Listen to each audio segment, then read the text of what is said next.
పరిశుద్ధ వాక్యం నుంచి మత్తయి సువార్త 6వ అధ్యాయం దాని 9వ వచనాన్ని మనం చదువుదాం. కాబట్టి మీరిలాగు ప్రార్థన చేయుడి, పరలోకమందున్న మా తండ్రి, నీ నామము పరిశుద్ధపరచబడుగాక, నీ రాజ్యము వచ్చుగాక, నీ చిత్తము పరలోకమందు నెరవేరుచున్నట్లు భూమి యందును నెరవేరునుగాక. మా అనుదిన ఆహారము నేడు మాకు దయచేయుము, మా రుణస్థులను మేము క్షమించి ఉన్న ప్రకారము మా రుణములు క్షమించుము, మమ్మును శోధనలోకి తేక దుష్టుని నుండి మమ్మును తప్పించుము. మనుషుల అపరాధములను మీరు క్షమించిన ఎడల మీ పరలోకపు తండ్రియు మీ అపరాధములను క్షమించును.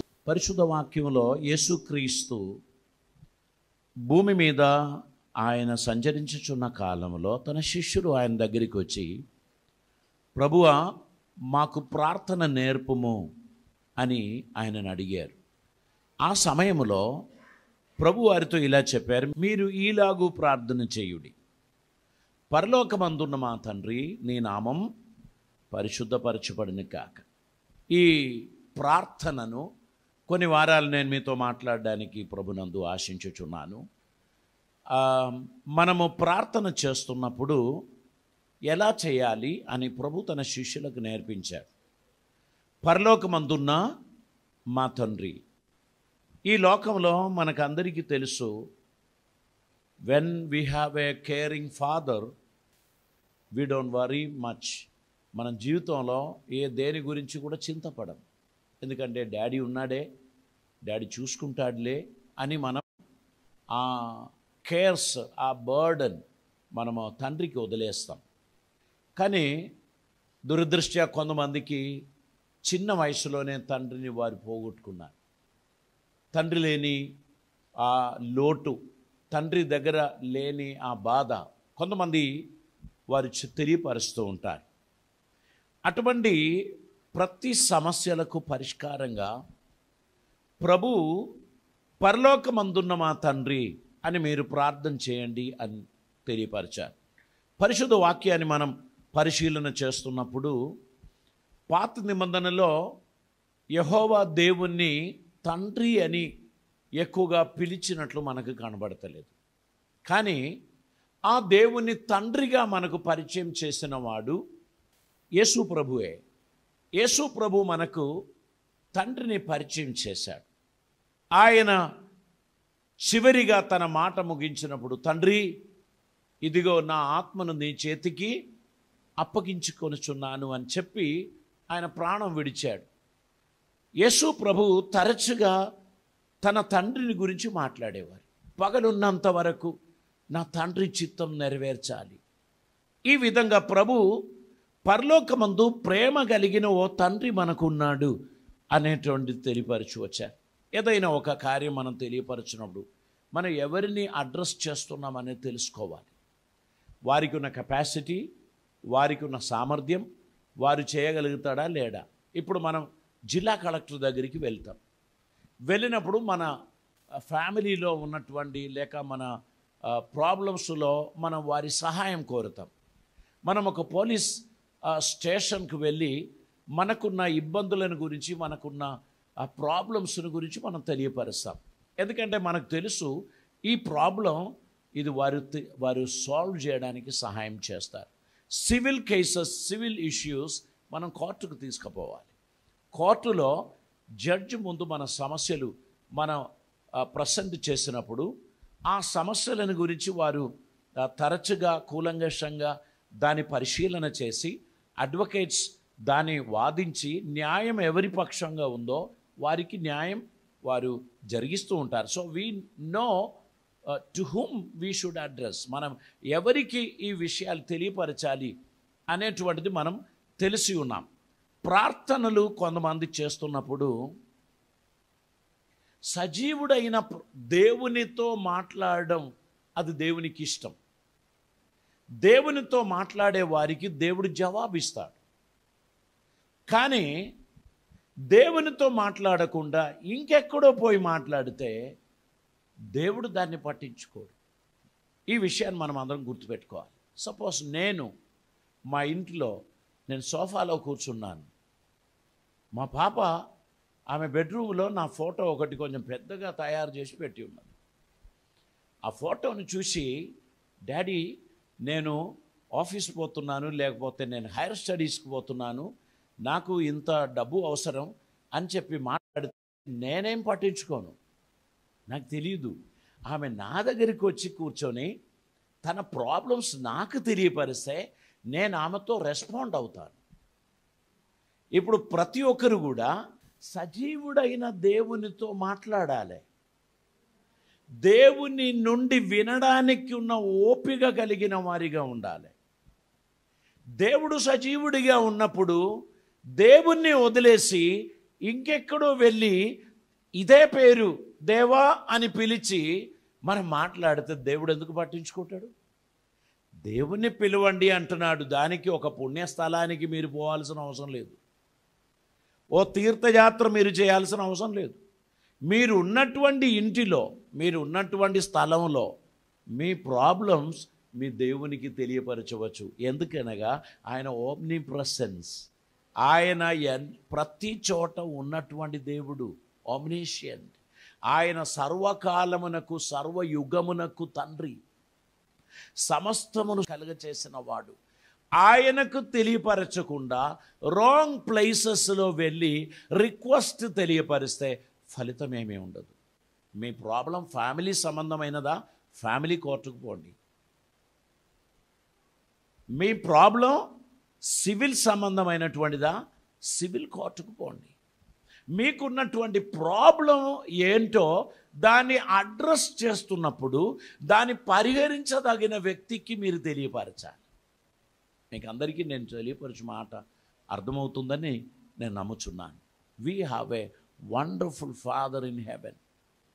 He created heavens and earth. ఆయన సమస్తమును సృష్టించిన సృష్టికర్త. ఆయనకు తెలియపరచవలసిన విషయాలు ఆయనకు తెలియపరచకుండా మీరు వెళ్ళి ఇంకెక్కడో చెప్పుకుంటే ఆయన ఎందుకు పట్టించుకుంటాడు? When he is available you talk to him. ఆయన అందుబాటులో ఉన్నాడు.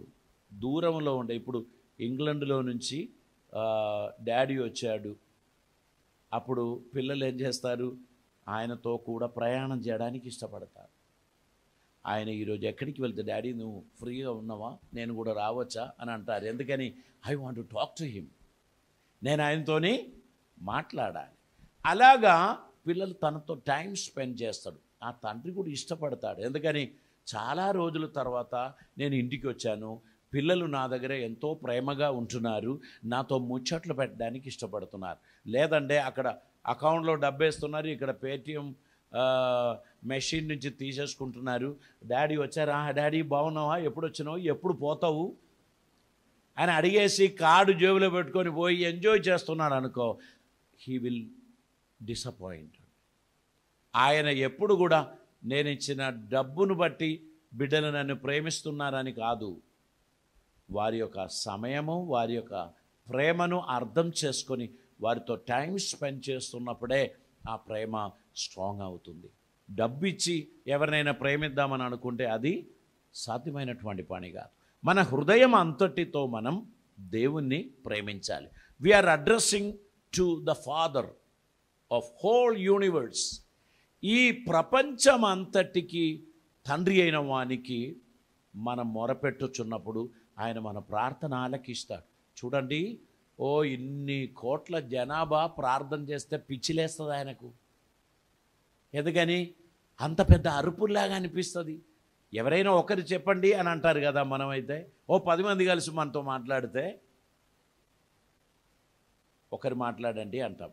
ఆ ఒక్క వ్యక్తి లేచి నిలబడి మాట్లాడితే మనం వింటాము, అంగీకారమా అని మిగిలిన వారికి అడుగుతాం. అప్పుడు వేరొక వ్యక్తి ఇంకో విషయం చెప్తా ఉంటారు, ఓకే. అలా వారు టర్న్ బట్టి వారి చేతులు ఎత్తుతారు, మనం వారికి టైం ఇస్తారు, వారు మాట్లాడతారు. ఇన్ని కోట్ల జనాభా, 700 కోట్ల మంది దేవునితో మాట్లాడుతున్నారు. దేవునికి కన్ఫ్యూషన్ రాదా? వస్తుందని మనం అనుకుంటాం. కానీ ఇప్పుడు టెక్నాలజీ బాగా పెరిగింది. ఓ చిన్న తీగల్లో మన ఇంటికి వచ్చిన ఫోన్తో మాట్లాడుకుంటూ వచ్చిన మనం ఇప్పుడు అది మానేసి స్మార్ట్ ఫోన్ తీసుకున్నాం కదా.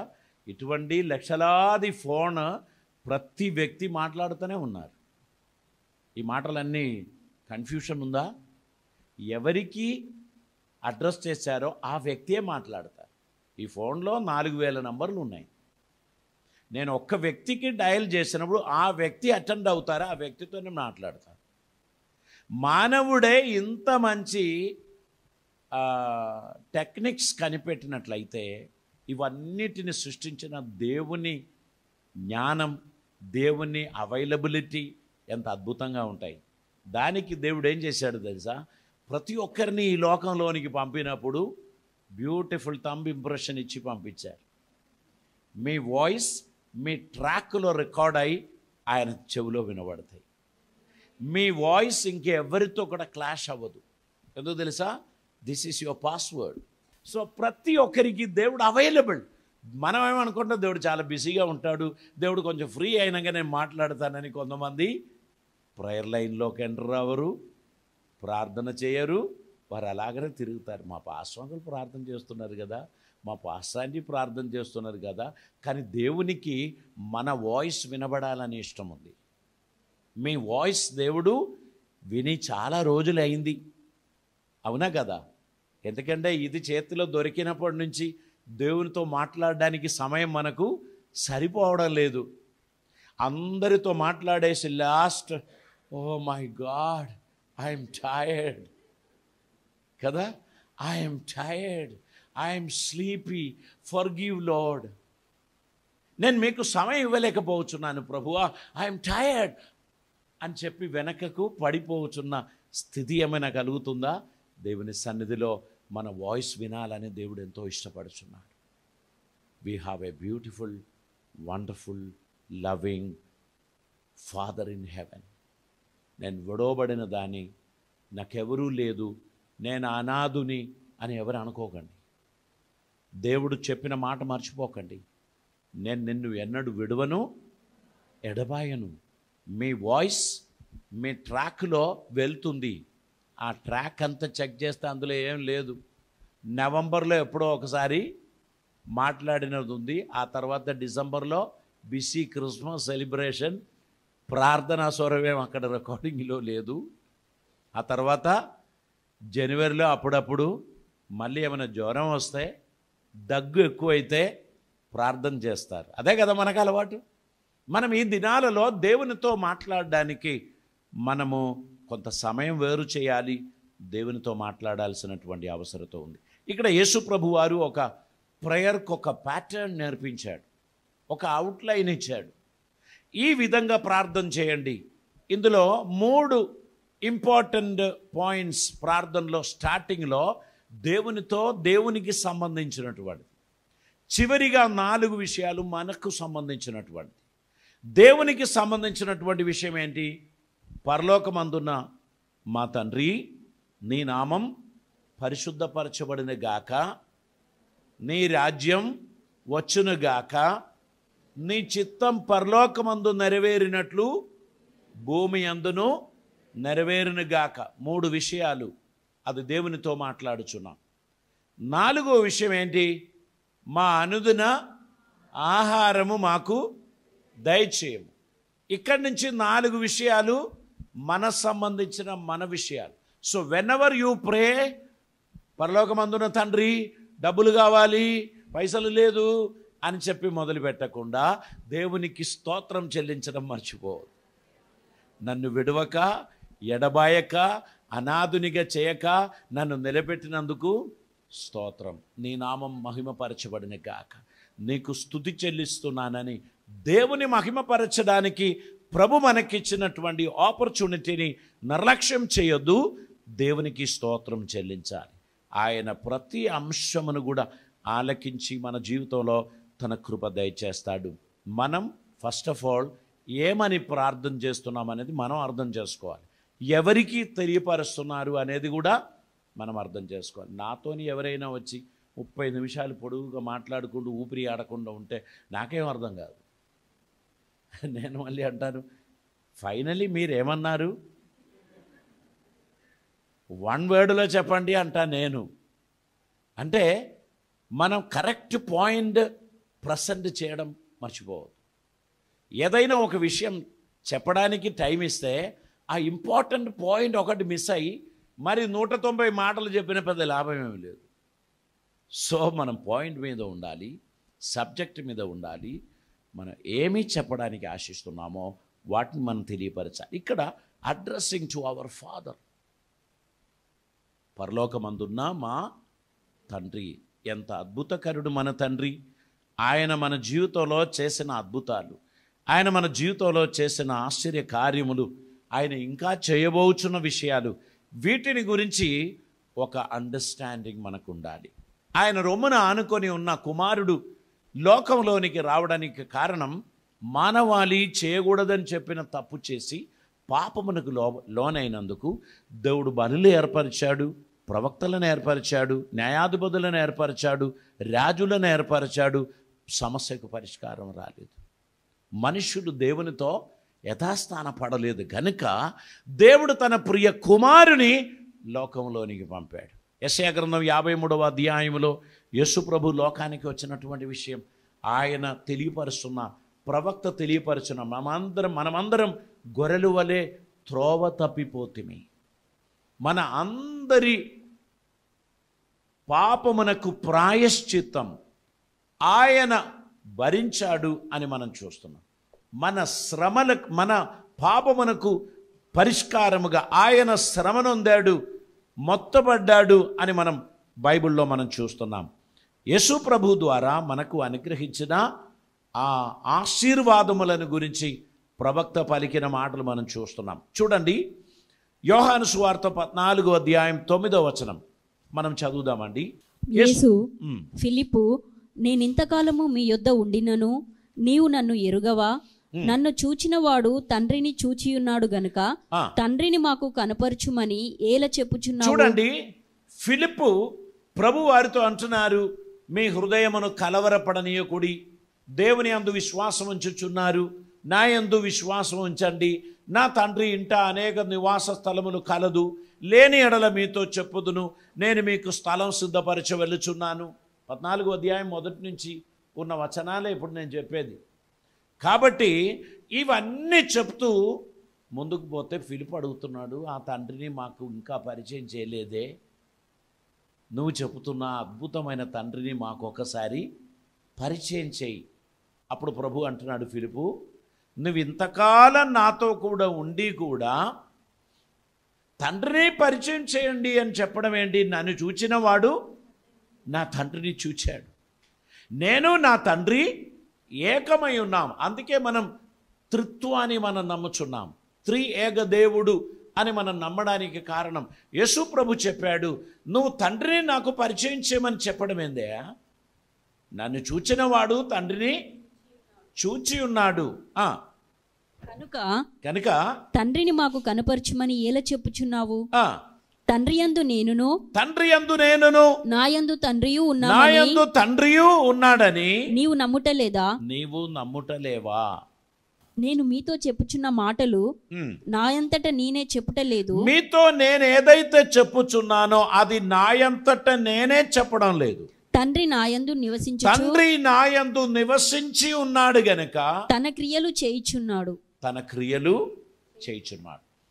కొంతమంది ఈ వాదోపవాదాలు పెట్టినప్పుడు, ఆయన నేను దేవుడని ఎక్కడైనా చెప్పానా, మీరు నన్ను ఆరాధించండి అని ఎప్పుడైనా అడిగారా అని చెప్పి కొంతమంది అడుగుతూ ఉంటారు. ఆయన ఏమన్నాడు? మీరు ఏ తండ్రినైతే మీరు పూజిస్తున్నారో ఆ తండ్రి నాలో ఉన్నాడు, నేను ఆయనలో ఉన్నాను. ఆది యందు వాక్యం ఉండెను, వాక్యం దేవుని యొద్ద ఉండెను, ఆ వాక్యం దేవుడై ఉండెను, ఆ వాక్యం శరీరధారి అయి కృపాసత్య సంపూర్ణుడై మన మధ్య నివసించును. దేవుడై ఉన్న వాక్యం. కొందరు అంటారు అబ్రహాము వాక్యమే, మోషే వాక్యమే అని అంటారు. నో, ఈ వాక్యం ఆది యందు ఉండిన వాక్యం, అబ్రహాము పుట్టక మునిపే ఉండిన వాక్యం, మోషే పుట్టక మునిపే ఉండిన వాక్యం, లోకము పుట్టక మునుపు భూమికి పునాది వేయబడకే మునిపే ఉండిన వాక్యం, తండ్రిలో లీనమై ఉన్న వాక్యం. నేనును నా తండ్రియు ఏకమై ఉన్నాను అని చెప్పిన ఆ వాక్యం. You cannot compare that word with any other words. యేసు ప్రభు తండ్రిని మనకు పరిచయం చేశాడు. యేసు ప్రభువుకు మనం ఏదైతే తెలియపరుస్తున్నామో అదే తండ్రికి మనం తెలియపరచుచున్నమాట. నేను నా తండ్రియు ఏకమై ఉన్నాము అని ప్రభు తెలియపరిచినట్లు మనం చూస్తున్నాం. దేవునికి స్తోత్రం. ఇక్కడ తండ్రితో మాట్లాడడానికి మనకు ఒక మీడియేటర్ అవసరం లేదు. ఎందుకు తెలుసా? మన మీడియేటర్ ప్రభు అయిన యేసు.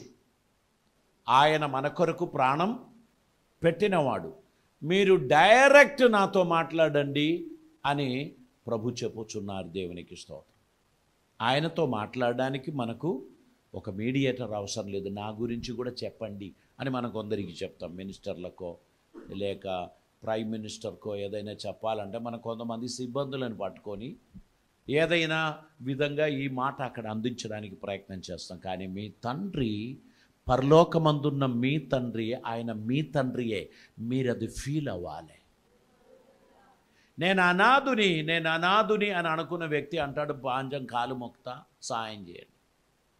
కానీ నేను కుమారుని, నేను కుమార్తెను అని అర్థం చేసుకున్న వారు దేవునితో ఎలా చెప్తారు? Daddy, father. ఆయన మన అవసరతలు తీర్చడానికి నమ్మదగినవాడు. ఈ విషయం ఎప్పుడైతే మన లోపల నాటబడుతుందో భయం మనలో నుంచి తొలగిపోతుంది. మన పరమ తండ్రిని పాత నిబంధన భక్తులందరూ భయపడేవారు. ఆయన పేరు రాసే ముందు వెళ్ళి వారు చేతులు కడిగేవారు. మళ్ళీ వచ్చి యెహోవా అనే పేరు రాసేది. నోటి ద్వారా ఉచ్చరించే ముందు వారి హృదయాన్ని శుద్ధి చేసేది, నోరును శుద్ధి చేసేది, భయంతో పలికేవారు. యేసు ప్రభు మనకు వచ్చిన తర్వాత ఆయన మనకు భయాన్ని తీసివేశాడు. ఏ విషయమైనా మనం యేసునామమున తండ్రికి తెలియపరచవచ్చు అనేటువంటి ఒక స్వేచ్ఛ, ఒక స్వాతంత్ర్యం దేవుడు మనకు అనుగ్రహించారు. ఆయన సన్నిధికి వెళ్ళడానికి ఉన్న కృప మనకిచ్చారు. ఎందుకని మనం ఆయనను పిలుస్తున్నాము అంటే he is able to forgive my sins, is able to provide my needs. నా అవసరతలు తీర్చడానికి ఆయన నమ్మదగినవాడు. నా పాపములు క్షమించడానికి ఆయన నమ్మదగినవాడు. నా కాంప్లికేషన్స్, నా ప్రాబ్లమ్స్ నేను సాల్వ్ చేయడానికి the best friend I have in Jesus. కొంతమంది ఏం చేస్తారు తెలుసా? తల్లిదండ్రులకు ఏం చెప్పరు, అన్ని ఫ్రెండ్స్కి చెప్తారు. టోటల్ రిమోట్ కంట్రోల్ ఎవరి చేతిలో ఉంది? ఫ్రెండ్స్ చేతిలో ఉంది. డాడీ ఏదైనా అడుగుదామన్నా కూడా తప్పించుకొని పోయి ఫ్రెండ్తో మాట్లాడతారు. ఫ్రెండ్ సిగ్నల్ ఇచ్చిన దాన్ని బట్టి మూవ్ అవుతారు. వారి పెద్ద గోతులో పడతారు. ఎందుకు తెలుసా? ఈ friend will never take care life long. కొంతకాలం మాత్రమే వాడుకొని వదిలిపెడతారు. కరివేపాకు ఎంత మంచిది, అన్ని వంటల్లో అవసరం. అది లేకపోతే టేస్టే లేదు. తాలింపు ఉంటే కరివేపాకు ఉండాల్సిందే. కానీ ప్లేట్లో దొరికినోడు తీసి బాగపడదు. అదెంత అన్యాయం కదా? అలాగనే దేవుడు కావాలి. ఎందుకని? అవసరత తీర్చడానికి.